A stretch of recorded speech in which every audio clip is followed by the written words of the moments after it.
آدم زندگی میکنه برای اینکه به خواسته هاش برسه.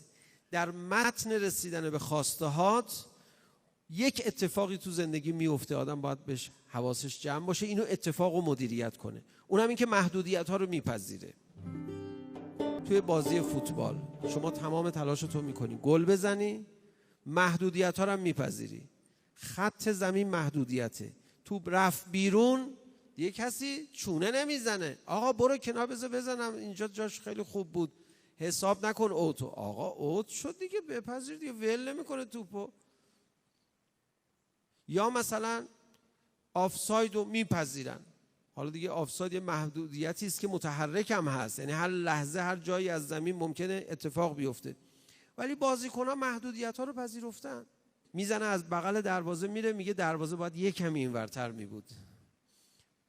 این طنزش خوبه برای یه شوخی بیمزه، آدم لبخندیدیم مثلا میخنده و اینها، ولی واقعش اینه که اینجوری که نمیشه فوتبال بازی کرد. یک کسی دروازه یک کمی باید اینورتر بود و جدی بگیره، هی قر بزنه، آخرش از زمین بره بیرون.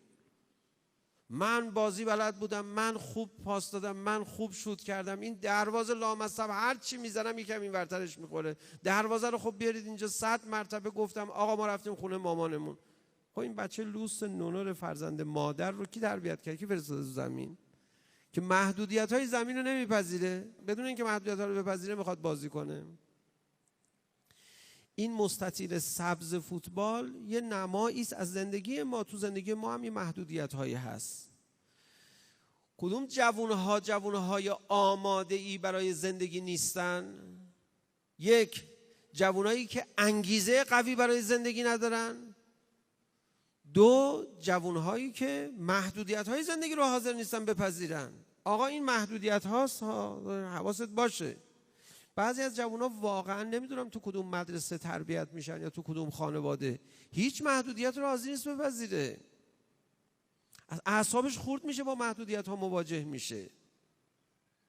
این فرد آماده برای زندگی نیست. ما باید محدودیت ها رو شیرین بپذیریم، بعد در مرز معین شده، در داخل اون چارچوب تعیین شده شروع بکنیم به زندگی کردن و جلو رفتن. آقا یه محدودیت برای شما یه دفعه پیش میاد، خدای نکرده یه تصادف، هیچ پا از کار افتاد یا قطع شد یا کمر فلج، اینا دیگه حالا این محدودیت بپذیر دیگه، برو دیگه. اونی که این محدودیت رو نپذیره زندگی نمیکنه، اونی که بپذیره زندگی خواهد کرد. آقا من پذیرفتم اینو، متوجهی؟ اینو پذیرفتم، من تا آخر عمر با این ویلچر زندگی میکنم. وقتی پذیرفت محدودیت مقدر خودش رو، حالا میتونه برنامه‌ریزی کنه برای زندگی خودش. ما محدودیت ها رو باید بپذیریم، این شرط زندگیه. کدوم جوانهای آماده ای برای زندگی نیستن؟ جوانهایی که انگیزه قوی برای زندگی ندارن، جوانهایی که محدودیت های زندگی رو حاضر نیستن بپذیرن.